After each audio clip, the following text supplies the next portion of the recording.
Hello and welcome to the Chicane Podcast, where we discuss everything and all things in the sim racing world. I'm your host, Jason Rivera, and I'm joined here today by Mr. Eric Kelly, and finally, our second co-host, Mr. Jeff Smart. How are you all doing today, gents? Doing good. Doing great. Glad to be here. Hey, Jeff.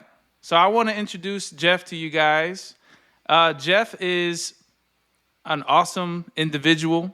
He and I met a few months back. It's almost been a year, right, Jeff? How long has it been? It's been a few months now. Yeah, I think it's probably coming up to a year now. I've been in the sim racing world now since I met you. So you guys have no idea. This guy was emailing me, texting me. He met me through a work colleague. It was funny, and they were like, he asked the question to one of his work colleagues at work and said, "Hey man, I just got into F1. I need to build a simulator, and I'm watching all these YouTube videos, and I'm looking for advice." And the guy was like, "Stop right there. I know the guy." So then I was going through. It's funny because I was planning my 10-year anniversary, and we were going to Mexico.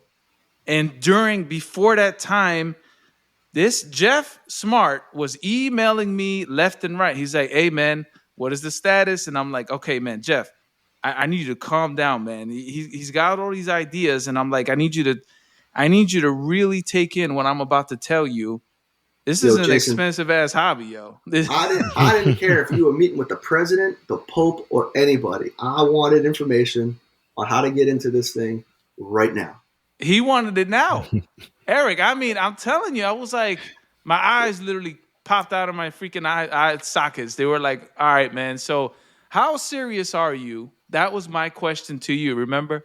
I said, "How serious are you? Have you done this before?" And that's kind of how we met. And then we just kind of kicked off from there, and he came over the house. He's like, "Hey, dude, I got like 1 hour to play." He jumps in my simulator. He's here for 4 hours. Tell me about that, Jeff. How did that happen? Yeah, it's I've learned a lot, but I learned that whenever you sit down in the rig, it's a time warp. What you might think is an hour goes by. You look up at the clock and it's been 3. And that's kind of what happened. Time got away from me. It is what it is. Wanted to be back home by like 9 o'clock, 10 o'clock. It ended up being like 11:30, and the alarm's going off at 4. But, we live and learn. Live and learn. Yeah, man, you sleep when you die, bro. That's what we always say. Sleep when you die. Amen. So that's how I met Jeff. We do all kinds of other stuff now together. We're kind of a fishing crew now, and we do the fishing thing. Jeff's got a nice vessel on the water, and we're constantly sharing ideas, and that's kind of how he's involved in this podcast, and he's another co-host because we've been doing podcasting just with each other forever. I leave him like 10-minute voice messages all the time. I mean, it's like daily, and I was like, dude, we need to put this out there to not to educate nobody, but to share different perspectives about this community, because this community is so big and diverse. And I say diverse because it's different. It's viewed different for each individual. My opinions are not hard facts. They're my opinions. You know what I'm saying? Eric Jason, has his own. Yeah. It was awesome. Like I'd be driving to work and I'd play these audio messages from you for, whatever it was sim racing related. And it was like my own personal podcast. So yeah. Decided to put this thing together and get some of that information and knowledge out to some of the masses. All right, man. So that's Mr. Jeff Smart. He's going to be here on the weekly podcast with us. And he is an F1 enthusiast and an F1 fanatic. He has a Mercedes hat on right now. So he's letting everybody know, even though you can't see him. But I just want you guys to picture Jeff right now with a Mercedes hat on right now. Yeah, it's getting harder and harder to be a Mercedes supporter. Oh, yeah. With recent events, yeah, definitely. Especially that one guy moving over to Ferrari. Jeff, I want to ask you, and you kind of touched it a little bit. So why are you here? Why are you on the podcast?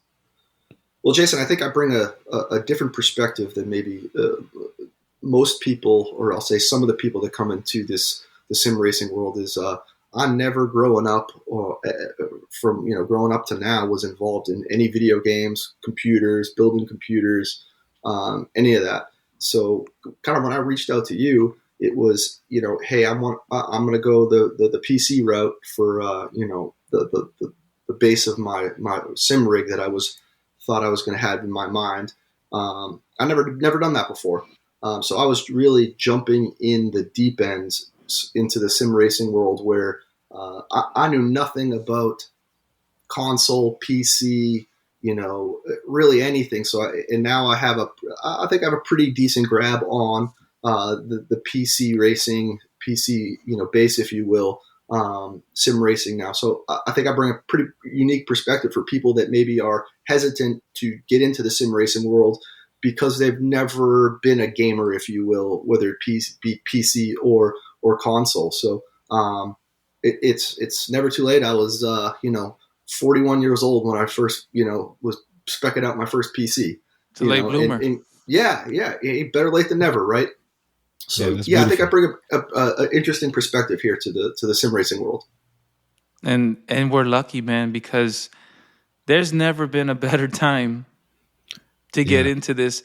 The stuff that we're using, the stuff that Jeff complains to me about, and I'm like, Jeff, you have no idea the stuff that we had to do, that we don't have, the tools that we have now that make our lives easy.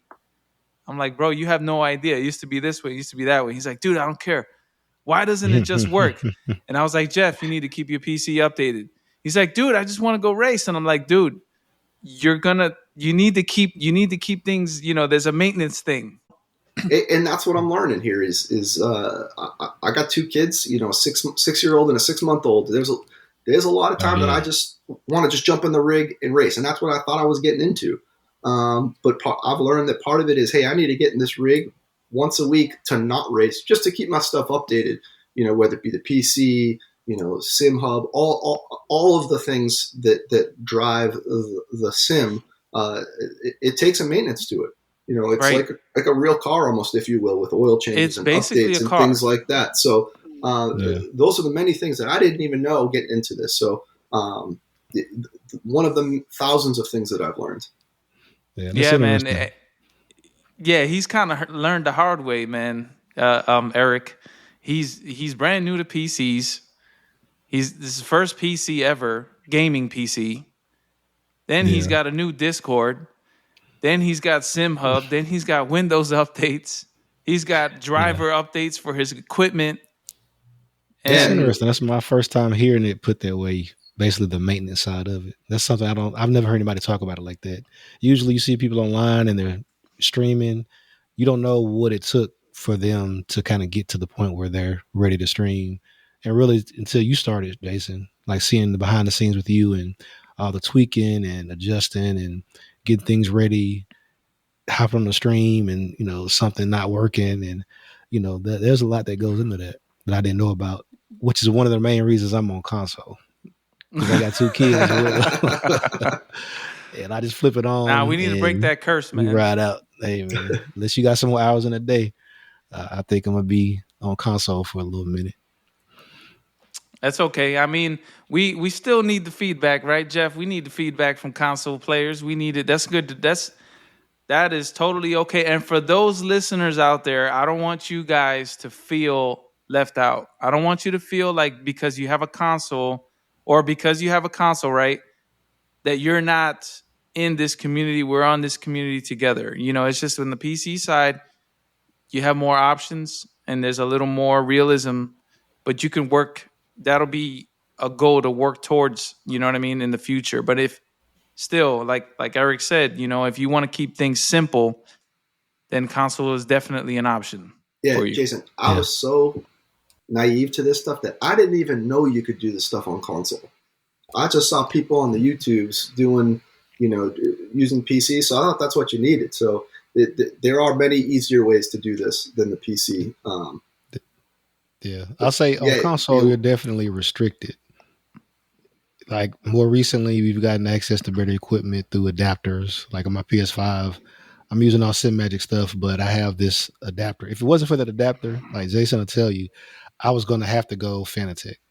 Like that was going to be my only option, or go all in and build a whole PC just so I could avoid Fanatec. But if it wasn't for that one box, that converter box, I wouldn't hold a different route. Yeah. So yeah, that was the Sigma converter that Eric's mentioning here. Yeah. So look that up. Sigma, what is it? The Cortex, right? Sigma Cortex converter. Yeah, Sigma Cortex. They updated. Yeah. They support it on Discord. They have software. They have what do you call this? Beta software all the time, right? Like almost weekly. I think is they update that thing. All right, Jeff. So we're gonna cover your journey. So talk to us a little bit about, just summarize. I know you've touched it just a little bit. What did you build? How did you get here? What are your ambitions? And where do you see your progress headed? Because I know there's some things in there that happened recently that we're gonna touch.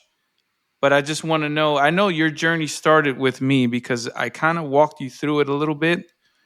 But there were some things that you took your own path on. Yeah, man.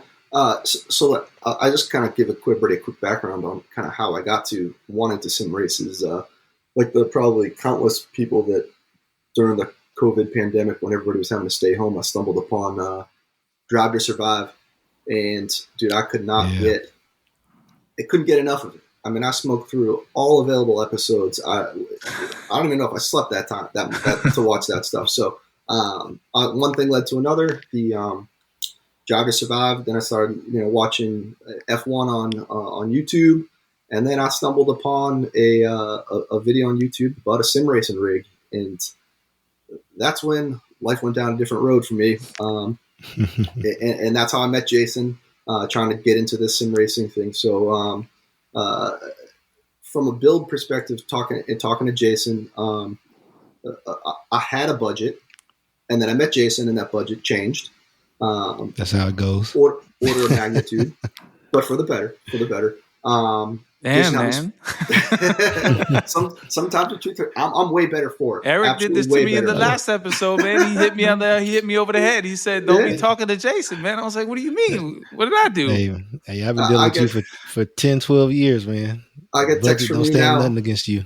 I get text from you now. There's a direct correlation from text from you and money it's going to cost me. So, anyways. Yeah. So Jason helped me spec out a PC that would be kind of future proof, and I was going to go down the folding rig route, just for space savings. I said, with the kids and stuff, it would help. But Jason said, "Hey, I think you really want two things, and I think this is important to people that are kind of getting into this into sim racing. Is if you're going to go the PC route, get a good solid PC. That's going to be your backbone, if you will, your skeleton to your system, and then get an 80/20 rig." Yes, sir. Yeah, Amen. You're just gonna, those two things kind of right there will provide you a very good base to upgrade on and build on. You won't have to worry about those two. Those two things will be kind of future proof, if you will. And Jace, tip my hat to you, man. Those things have really kind of put me on the right path to not having to upgrade the whole system. I can, just drop in new. You can build from it, man. Yeah, there you go. Yep, and add into it, and you grow with it. Yeah, I really love the immersion of it, and the 80/20 rig, where you can put an actual racing seat in there, and you grab the lever below you and scoot your seat up. I mean, that just adds to the immersion of the system, and that's what I love. And the 80/20 rig and how rigid the system is. It is two things that if somebody coming into the sim racing world now, I'd really push them to. It's backbone, isn't it? Yeah, it's the absolutely. Backbone. Yep. It's backbone because man, you're talking about something. A platform is what you're talking about, and the platform is where everything gets built on. It's just like a PC, right? What is a PC? A PC is a motherboard. And whatever you connect to this motherboard is how that PC is going to perform, right? It's how that PC distributes power, but who controls everything? So that's kind of like, in a small example, a rig is okay. I want to buy this DD unit. I want to buy this steering wheel unit. The last thing you're thinking about is changing the entire platform or the entire base. You want a home. Yeah. That's your home. That's where things are getting connected to. And it's the last thing that you're worried about. But yeah, I enjoy driving all different types of things. I predominantly like F1, but I love, the McLaren GT3 ACC. I love doing all the modding stuff in Assetto Corsa. You got into modding. Look at that, bro. Yeah. I mean, hey, that Discord stuff, man, you got to get in there. Yes. And I love the WRC stuff. It's hard to be very good at one of them. Just with the time requirements from it, but we're jack of all trades, bro. Yeah, master of none. Absolutely, yeah, and it's fun. I know where I am in the world. I got 2 kids and a full-time job and stuff. I get in here to the last couple hours of the day, and the kids are asleep. Blow off steam, have fun. Exactly. I'll send Jason, my lap times and thinking that I'm going. It doesn't matter, bro. It doesn't matter. He'll send there's always someone faster. Yeah, there's always somebody faster. But it's just something to, the sim racing community is awesome. It's just something to kind of blow off some steam. I can learn a technique by talking to, Eric and Jason or watching YouTube, and then actually could get in the sim and you might learn something yourself. You might learn something yourself today. We learn things all the time. All the time. And that's part of it is, learning, figuring out the technology, whether it's, the hue lighting or just adding to the technology of the rig to increase the immersion. I love it, bro. Really is what the immersion is what it's about. Yeah. And then it's funny because I remember there's so many things we could talk about with Jeff and I. But, when Jeff first built his setup, he went with a triple screen setup. And then he calls me on the phone. He's like, dude, this thing looks amazing. And then a few months later, I get another call from him. He's like, dude, I figured out these camera settings. Remember, Jeff? I figured out the FOV. He's like, I feel like I'm in the car. And he's like, I just want to sit here. He was just telling me sometimes that Jeff would tell me, I just sit in the rig sometimes without playing anything because I like being in it. And then it's because of, you feel wrapped inside of it. It feels like you're in a car. It's kind of cool.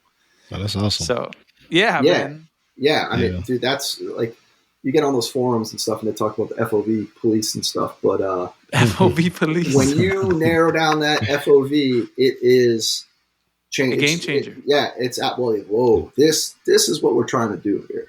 So this is what you meant, basically, is how you feel. Yeah. Oh, yeah. Yeah. That's all right. Man. So, Jeff, talk to me about what's installed on your rig right now. Talk to us and tell us how you feel about what you're using currently, because there's some news, and we'll get into that in a second. Yeah. So currently, I have a SimLab Evo rig, 8020 rig, and their triple monitor stand. Shout out SimLab. They good stuff, fast shipping. I like them. It's been a great product. I have a NRG seat, and then I am, drum roll here, Fanatec all the way around. Now, I will say that Jason did give me some advice, but I think this is kind of a reality here that everybody's going to meet is you have a budget, right? And you gotta jump in somewhere. You just can't jump in and go semi-cube all the way around. I mean, some people can, but probably for the majority of people can't just jump in with top of the end, $40,000 sim rig. You got to jump in and draw that line somewhere. So I did a bunch of research, and again, this is about a year ago, and I went the the Fanatec. So I have a McLaren Formula wheel, the V2 pedals. The V2. Yep, and their shifter and e-brake, and their DD, which I think it's the 8 Newton. It's the CSL DD 8 Newton meter. Yep, that's what you're running. Yeah, in all transparency, it's been awesome. It's been a great first step to get into sim racing. It from what I had expectations to what it delivered, it is honestly I was happy with it, and I still am. So yeah, and then that's I advise Jeff on that, because regardless of Fanatec's situation, which we're gonna touch either in this episode or the next, it's still Fanatec. It's still a brand name. So I wanted Jeff to say, "Hey, I'm gonna put money into this, and if I need to sell it, then you're able to sell it and get some of that money back."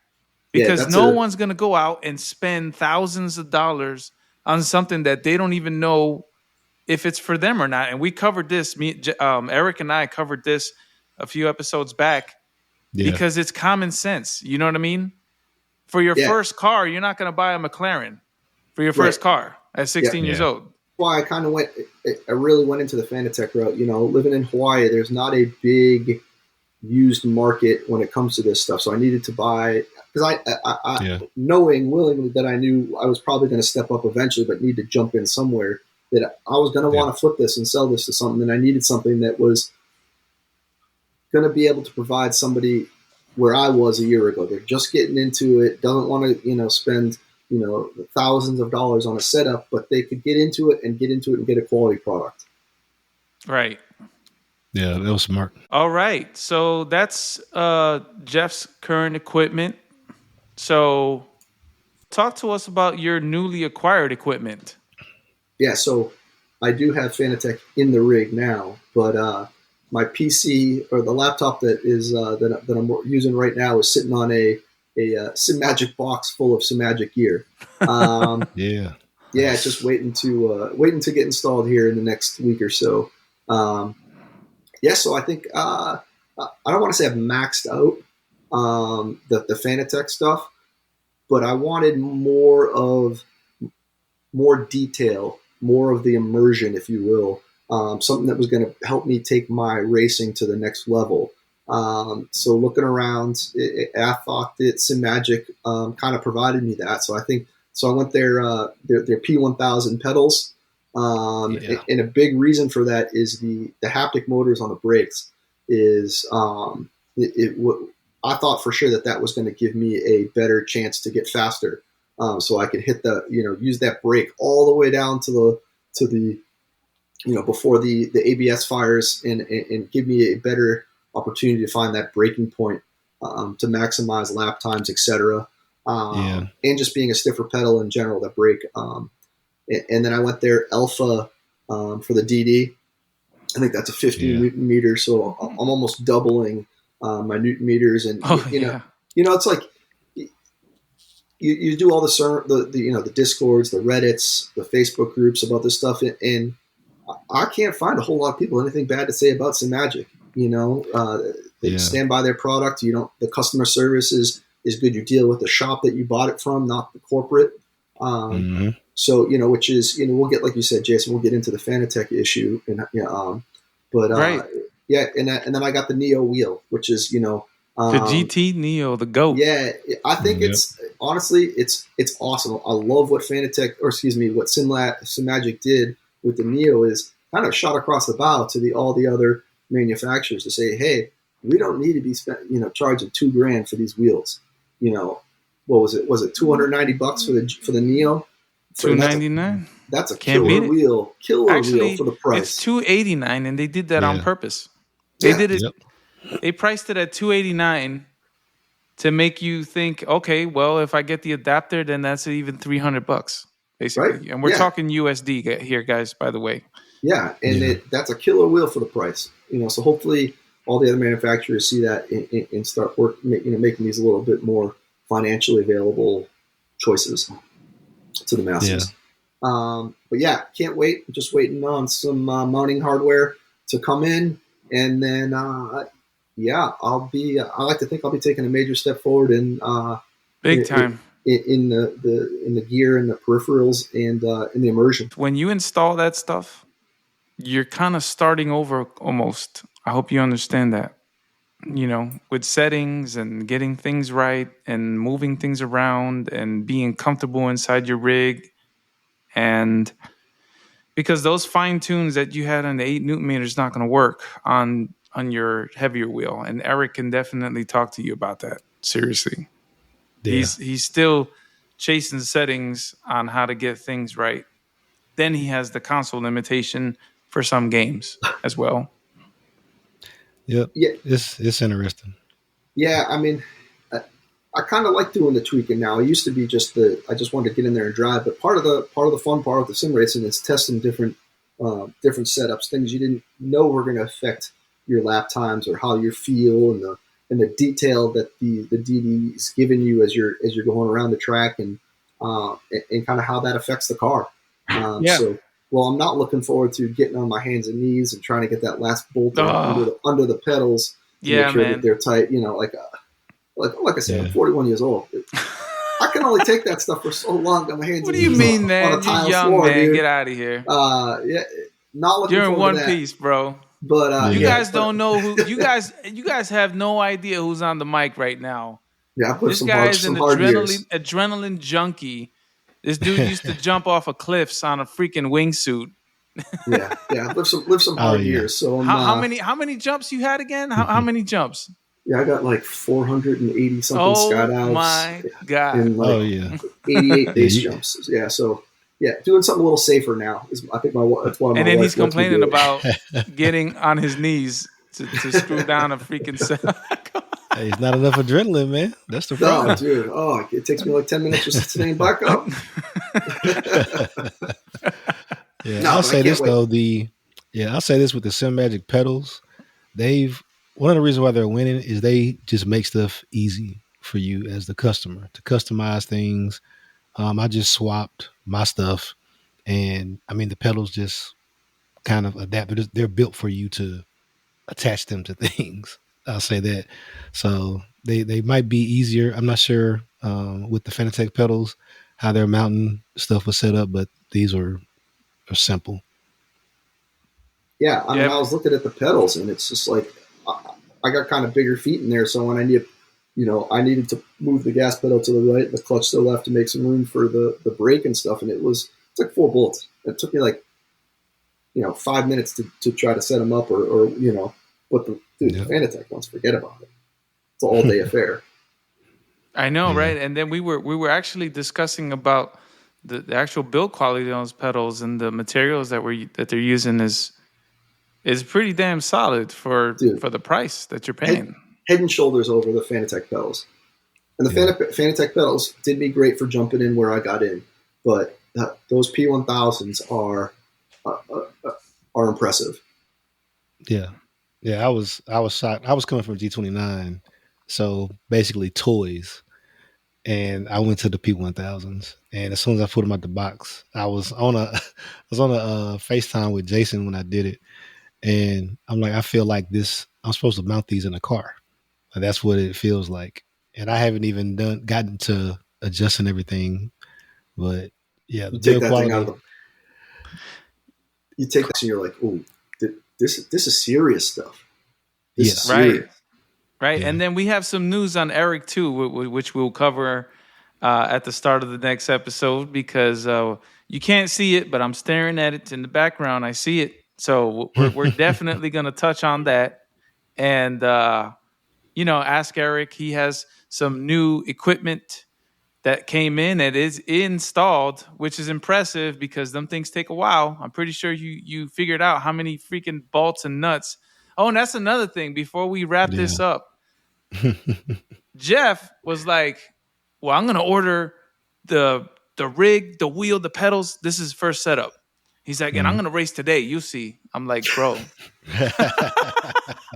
That's a perfect example of you don't know. I was like, Jeff, slow down. You're not racing anything. Okay? I need you to calm down. He's like, no, bro. I'm gonna get on. I don't care, bro. And I'll be spinning laps in ACC in 10 minutes. It's been like 6 months. I feel the excitement, though. Yeah. I understand. And he's still tweaking on the damn rig, still getting it right. That's the truth. That's the truth. He does more wrenching than racing, and he can testify. And I think that's across. I mean, that's part of it. That's part of it. But that's the part about about having an 80-20 rig. It gives you the ability to even move things an inch or so to make it more ergonomic. Give you a little bit more leverage on the brake pedal. Yeah, that's part of what is fun about it. Yeah. All right. So this is going to be it for this week's episode. I just want to welcome Mr. Jeff Smart to the podcast. He will be joining us. He is our F1 guru, the GOAT. He will be keeping us up to date, supporting Mercedes, 100%. Yeah. See the hat. Yeah. So I want to go around the round table here and ask if there's anything else that we want to add to this week's before we wrap this up. Eric, Jeff, silence of virtue, here, man.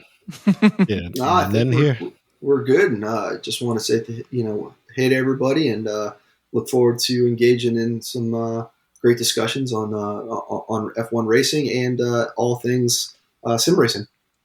Definitely, of course, and definitely heavily involved in modding AC, and he doesn't just stick to the F1 official game. He likes F1 cars on multiple games, and we'll cover that as well in detail. So with that said, I'm going to wrap this up here. Jeff and Eric, thank you so much for coming on to the podcast today. And I want everyone out there that's listening to enjoy your start of your week, because this will be out by the start of the week. And hope you had a great weekend. Thank you so much. Bye-bye for now. Take care. Drive fast. Brake late.